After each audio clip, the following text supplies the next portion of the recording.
નમસ્કાર, voice of Mahisagar news channel પર આપનું હાર્દિક સ્વાગત છે। આર્ટ્સ એન્ડ કોમર્સ કોલેજ બાલાસિનોરનું ગૌરવ વધારતા 3 વિદ્યાર્થીઓને અભિનંદન। કોલેજમાં અનુસ્નાતક વિભાગમાં 2023માં અંગ્રેજી વિષયમાં MA કરનાર માછી વત્સકુમાર મહેશભાઈને ગોલ્ડ મેડલ પ્રાપ્ત થયેલો છે। હિન્દી વિષયમાં ઠાકોર અંજનાબેનને પણ ગોલ્ડ મેડલ પ્રાપ્ત થયો છે, તેમજ સંસ્કૃત વિષયમાં અશ્વિનકુમારને પણ ગોલ્ડ મેડલ પ્રાપ્ત થયો છે। આ ત્રણેય વિદ્યાર્થીઓ ખૂબ જ નિયમિત અને સતત અભ્યાસ કરતા હોવાના કારણે બાલાસિનોર કોલેજનું ગૌરવ વધાર્યું છે। બાલાસિનોર કોલેજના પ્રિન્સિપાલ ડોક્ટર દિનેશભાઈ માછી તેમજ સમગ્ર સ્ટાફે તથા બાલાસિનોર વિદ્યા મંડળે પણ આ ત્રણેય વિદ્યાર્થીઓને ખૂબ ખૂબ અભિનંદન અને શુભેચ્છાઓ પાઠવી છે। બાલાસિનોર કોલેજમાં દર વર્ષે વિદ્યાર્થીઓ ગોલ્ડ મેડલ પ્રાપ્ત કરે છે, જેનો યશ સમગ્ર સ્ટાફને જાય છે। Bureau report, voice of Mahisagar news.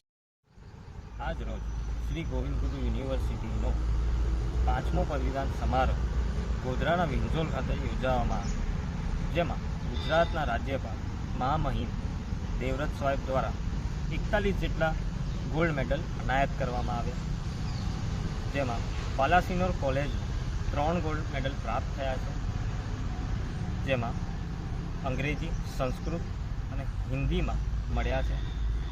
હું ખૂબ જ ભાગ્યશાળી છું કે 2023-24માં MA અંગ્રેજી વિષયમાં ખૂબ સારા ગુણ પ્રાપ્ત કરી 2024માં આ પદવીદાન સમારોહમાં ડૉક્ટર મોહમ્મદ ઇશાક રસૂલ પટેલ ગોલ્ડ મેડલ પ્રાપ્ત થયો છે। હું આ પ્રસંગે સમાજનો ખૂબ આભારી છું અને મારા વિકાસભરમાં બાલાસિનોર કોલેજના આચાર્ય અને ગુરુજનોનો આભારી છું। ધન્યવાદ।